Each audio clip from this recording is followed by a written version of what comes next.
लेकिन अगर इनमें से कोई बैर की भावना रखे तो हमें वहां कदापि नहीं जाना चाहिए देवी।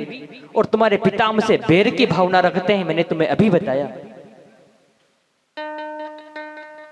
लेकिन मैया सती जिद करने लगी तो भोले बाबा ने नंदीश्वर से कहा कि नंदीश्वर मैं तो जा नहीं सकता, तुम सती को लेकर के जाओ, ये कुछ भ्रम घूम करके आ जाएगी, यज्ञ देख करके पुनः आ जाएगी।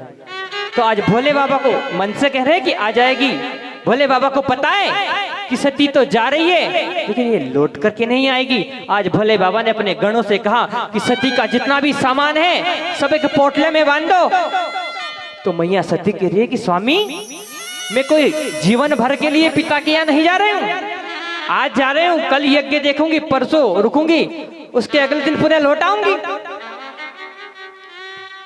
पर देवी तुम 2-3 दिन रुकोगी, पता नहीं किस सामान की कब आवश्यकता लग जाए, इसलिए ले जाओ।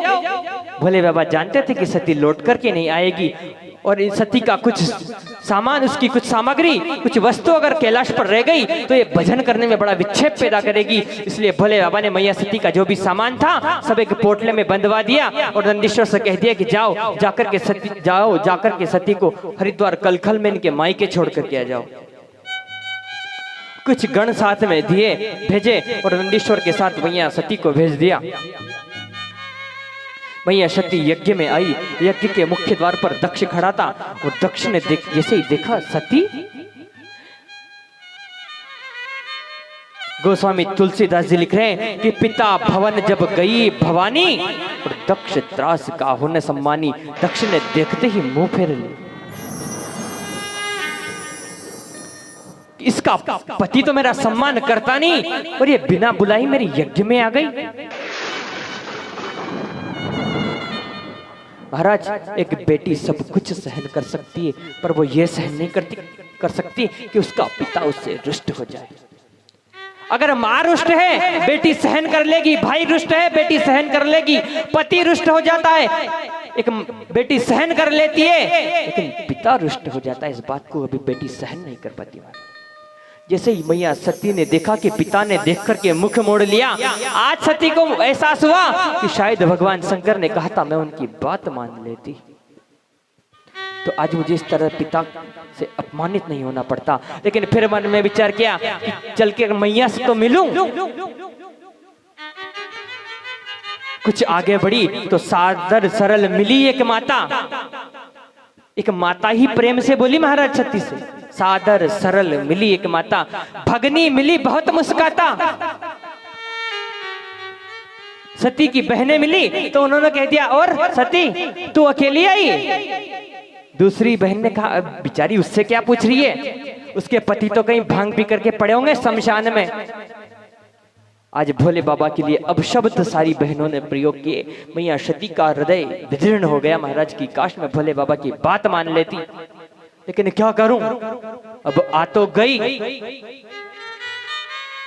मैया सती कुछ आगे बढ़ी, यज्ञ मंडप की ओर गई, जाकर के चारों दिशाओं में देखा, ब्रह्मा का स्थान है, विष्णु का स्थान है, इंद्र का स्थान है, अग्नि का है, वरुण का है, और ईशान कोण में देखा जिस स्थान में भोले बाबा का स्थान लगा होता है वहां स्थान खाली।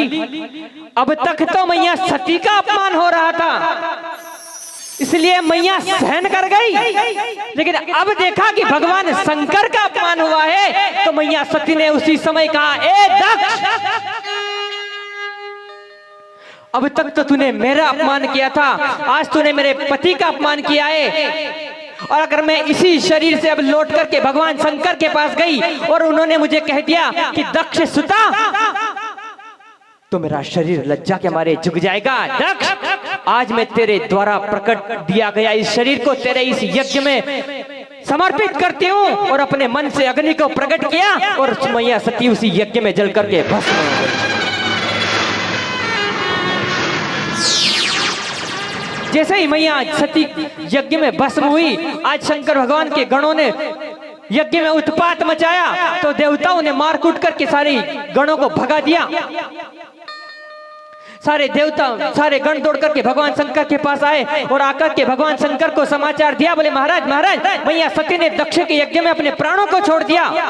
भोले बाबा को क्रोध आया, उन्होंने अपनी केशों से एक जटा निकाली, जटा निकाल करके जमीन पर डाला, उससे एक वीरभद्र नाम का रुद्र पैदा हो गया। भोले बाबा ने कहा जाओ हरिद्वार में जाकर कलखल में जाकर के दक्ष के यज्ञ को विध्वंस कर दो और दक्ष को थोड़ा सबक सिखा दो।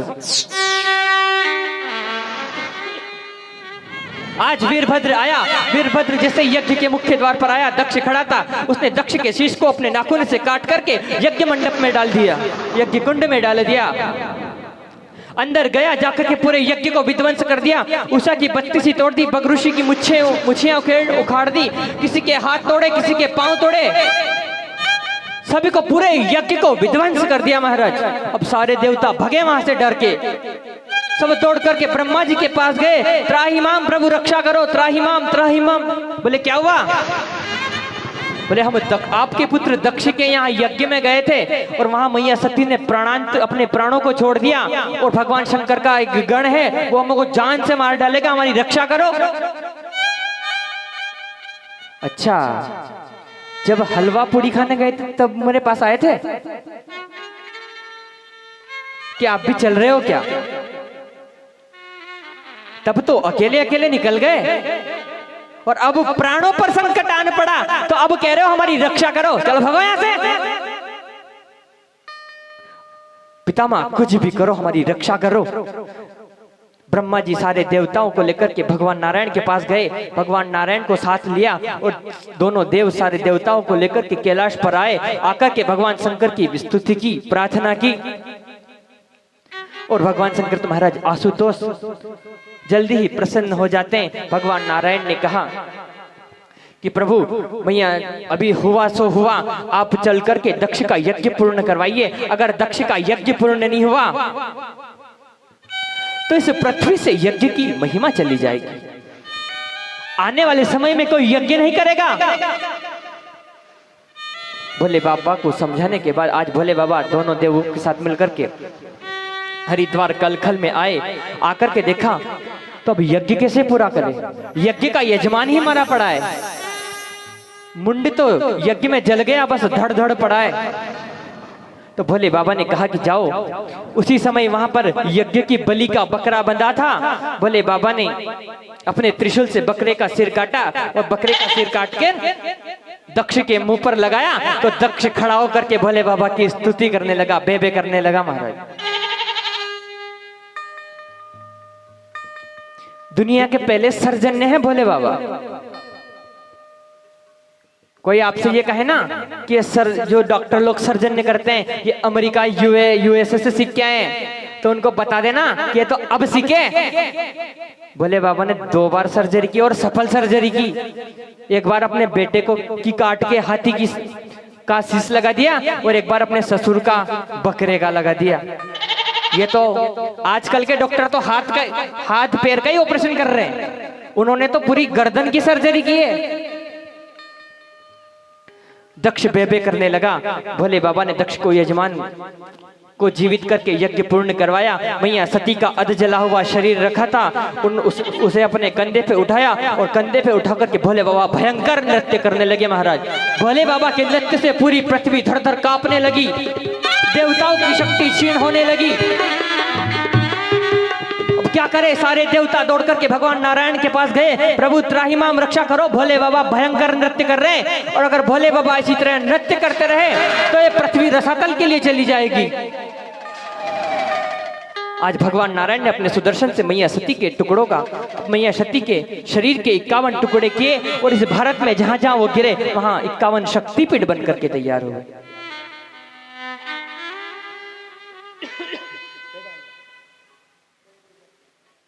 वहां 51 शक्तिपीठ बन करके तैयार हुए।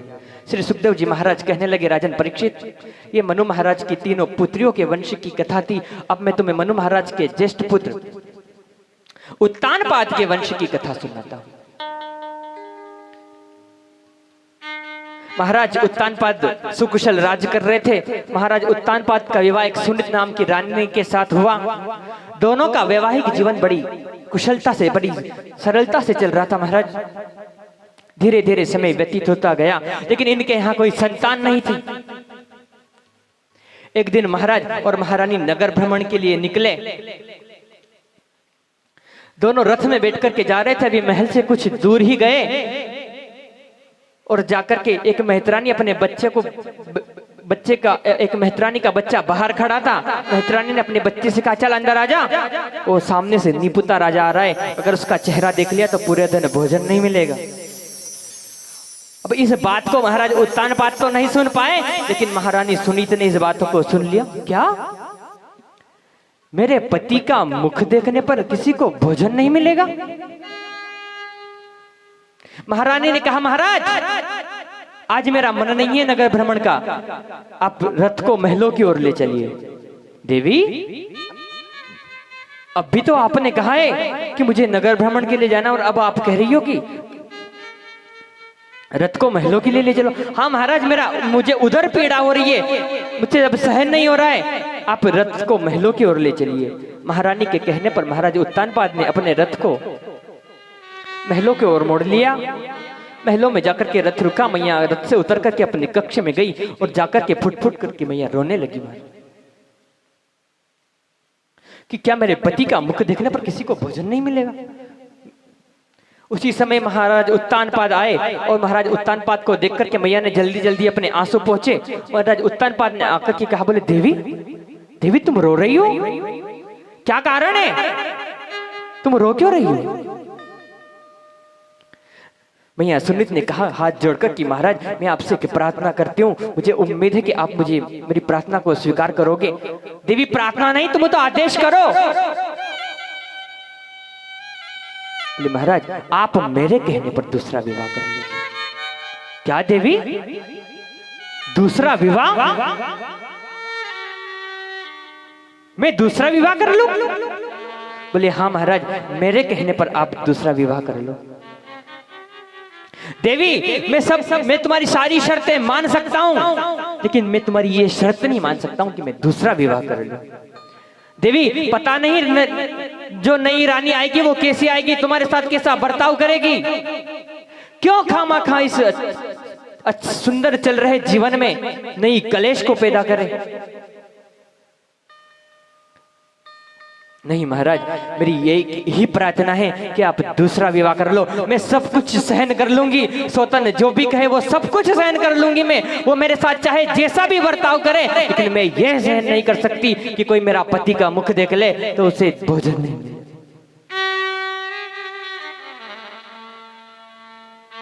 महारानी सुनीत हट पड़ गई। तो बार बार महारानी सुनीत के हट पड़ने पर महाराज उत्तानपाद ने सुरुष नामक एक रानी के साथ विवाह किया। विवाह करके महाराज पालकी में रानी को लेकर के अपने महलों के लिए आए। महारानी सुनीत को दासियों के द्वारा बताया गया कि महाराज छोटी रानी को लेकर के आ रहे हैं। तो महारानी सुनीत ने आज स्वयं अपने हाथों से पूजन का थाल तैयार किया महाराज, और स्वयं नगर महल के मुख्य द्वार पर जाकर के खड़ी हो गई। पालकी आई, कहारों ने पालकी को उतारा और नीचे रख करके जैसे ही पर्दा खोला तो रथ में बैठी महारानी सुरुष ने दासियों से पूछा, बोले दासी, ये सामने जो आरती की थाल लेकर के खड़ी है ये कौन है? बोलिए महाराज की बड़ी रानी। क्या महाराज के महलों में पहले से बड़ी रानी थी? तो महाराज फिर क्या यहाँ मुझे दासी बना करके लाए हैं? कहारो, उठाओ मेरी पालकी को पुनः मेरे मायके ले जाओ। इतनी बात सुनते ही एकदम महारानी सुनीत के हाथ से आरती का थाल गिर गया और दौड़ करके महारानी सुनीत के सूरज के पैर पकड़ लिए। दीदी दीदी, मैं तुम्हारे हाथ जोड़ती हूँ, तुम्हारे पैर पड़ती हूँ, तुम जो भी कहोगे मैं सब कुछ मानने के लिए तैयार हूँ, तुम्हारी हर शर्त मानने के लिए तैयार हूँ। मैं तुम्हारी दासी बन करके अपना जीवन व्यापन कर लूंगी, तुम्हारा झूठन खा लूंगी, तुम्हारा उतरा हुआ कपड़ा पहन लूंगी, लेकिन मेरे पति के द्वार से इस तरह से पालकी मत लौटाइए।